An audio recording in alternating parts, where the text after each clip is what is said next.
नमस्कार मित्रांनो, मी मारुती मोहळकर. मित्रांनो, पीएम किसान सन्मान निधी योजनेच्या 18व्या हप्त्याच्या संदर्भातील एक अतिशय महत्त्वपूर्ण अपडेट ही केंद्र सरकारच्या माध्यमातून आलेली आहे, की जी आपण आज व्हिडिओच्या माध्यमातून पाहणार आहोत. मित्रांनो, यामध्ये अशा 5 गोष्टी अतिशय महत्त्वाच्या आहेत, की ज्याच्यामध्ये ज्या शेतकऱ्यांना पीएम किसान सन्मान निधी योजनेचा 17वा हप्ता हा मिळालेला नाही, ज्या शेतकऱ्यांना 17वा हप्ता हा मिळाला आहे, तर ज्यांना मिळाला आहे आणि ज्यांना मिळाला नाही, तर अशा दोन्ही शेतकऱ्यांसाठी आणि ज्या शेतकऱ्यांनी या योजनेमध्ये नवीन अर्ज केले आहेत, नवीन नोंदणी केली गेली आहे, तर अशा शेतकऱ्यांसाठी देखील हा व्हिडिओ अतिशय महत्त्वपूर्ण असणार आहे, की ज्यांना आपल्या खात्यामध्ये 18वा हप्ता हा मिळवायचा असेल, तर तुम्हाला या 5 गोष्टीकडे अतिशय महत्त्वपूर्ण लक्ष देणे हे आवश्यक असणार आहे.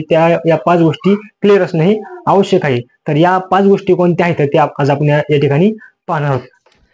मित्रांनो, तुम्ही आपल्या अद्यापही वेदश्री ऑनलाईन अपडेट या चॅनलला सबस्क्राईब केलं नसेल तर पटकन सबस्क्राईब करून बेल आयकॉन बटन दाबा, जेणेकरून आपल्याला अशाच गव्हर्नमेंटच्या नवीन योजनांची अपडेट ही आपल्यापर्यंत येत राहील. मित्रांनो, आपण या चॅनलच्या माध्यमातून गव्हर्नमेंटच्या नवीन योजनेची अपडेट ही आपल्यापर्यंत घेऊन येत असतो. आपण या ठिकाणी या पेजवरती जाऊन आपण चॅनलला व्हिजिट देऊन त्या ठिकाणी पाहू शकता. चला तर व्हिडिओला सुरुवात करूया.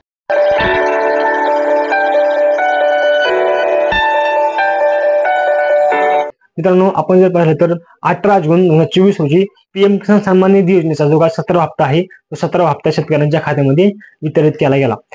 आणि जो काय 18वा हप्ता आहे, ते 18व्या हप्त्यामध्ये अशा कोणत्या 5 गोष्टी आहेत ज्या आपण या ठिकाणी चेक करणे आवश्यक आहे, तर ते पाहूया. तर तुम्ही या ठिकाणी हे नोटिफिकेशन पाहू शकताय. याच्यामध्ये मित्रांनो, सगळ्यात महत्त्वाची गोष्ट म्हणजे तुमचं जे काय बँक अकाउंट आहे, ते बँक अकाउंटला तुमचं आधार कार्ड लिंक असणे हे अत्यंत आवश्यक असणार आहे. कारण तुमचं जे काही आधार कार्ड आहे, ते आधार कार्ड तुमच्या बँक अकाउंटला जर लिंक नसेल, तर तुमच्या खात्यामध्ये 18वा हप्ता हा येणार नाही. तर तुमचं जे काही आधार कार्ड आहे, ते आधार कार्ड बँकेला लिंक आहे का नाही, तर हे कसं पाहायचं, तर याच्यावरती आपण ऑलरेडी एक व्हिडिओ बनवला आहे, तर तो व्हिडिओ तुम्ही त्या ठिकाणी पाहू शकता. त्यामुळे ज्या शेतकऱ्यांना 17वा हप्ता मिळाला नाही, ज्या शेतकऱ्यांना 17वा हप्ता मिळाला आहे, त्याच पद्धतीने ज्या शेतकऱ्यांनी नवीन नोंदणी केली आहे, तर अशा सर्व शेतकऱ्यांनी या ठिकाणी आपल्या बँक अकाउंटला आधार कार्ड लिंक आहे का हे चेक करून घेणं हे अत्यंत आवश्यक असणार आहे. दुसरी महत्त्वाची गोष्ट म्हणजे तुमचं जे काय बँक खात्याचं काय लँड सीडिंग जे आहे, लँड सीडिंग त्या ठिकाणी ऍक्टिव्ह असणं हे आवश्यक असणार आहे.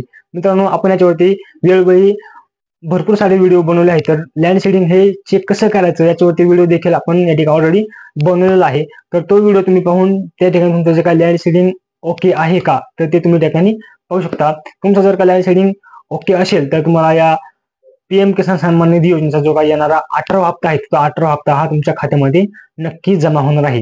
या ठिकाणी काळजी करण्याची गरज नाही. तिसरी महत्त्वाची गोष्ट, आपलं जे काय आधार कार्ड आहे, त्या आधार कार्डला डीबीटी ही ऍक्टिव्ह असणं हे असणार आहे. कारण हे जे पैसे आहेत, या योजनेचे जे काही पैसे आहेत, या योजनेचे पैसे तुम्हाला डीबीटीच्या माध्यमातून तुमच्या खात्यामध्ये ट्रान्सफर केले जातात. म्हणजे डीबीटी म्हणजे काय, तर डायरेक्ट बेनिफिट ट्रान्सफर.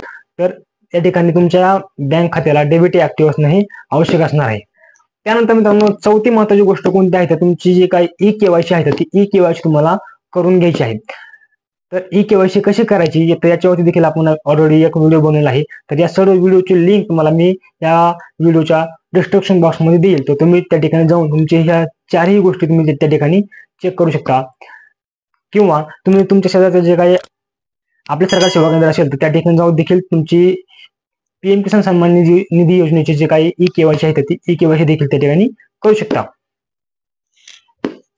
आणि 5वी आणि सगळ्यात महत्त्वाची गोष्ट म्हणजे तुमचं जे काय पीएम किसान योजनेचं जे काय स्टेटस आहे, तर स्टेटस तुम्हाला या ठिकाणी चेक करून घ्यायचं आहे.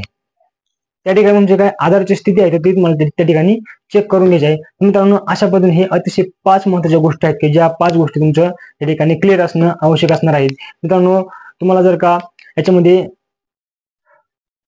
काही अडचण येत असेल, तर तुम्ही त्या ठिकाणी कमेंट करून जरूर कळवा. तुम्हाला त्या आपल्या समस्याचं सोल्युशन या ठिकाणी जरूर मिळेल. मित्रांनो, हा व्हिडिओ आपल्या भरपूर साऱ्या शेतकरी मित्रांपर्यंत नक्की शेअर करा, जेणेकरून त्यांना देखील ही अतिशय महत्त्वाची अपडेट ही त्यांच्यापर्यंत पोहोचेल. धन्यवाद.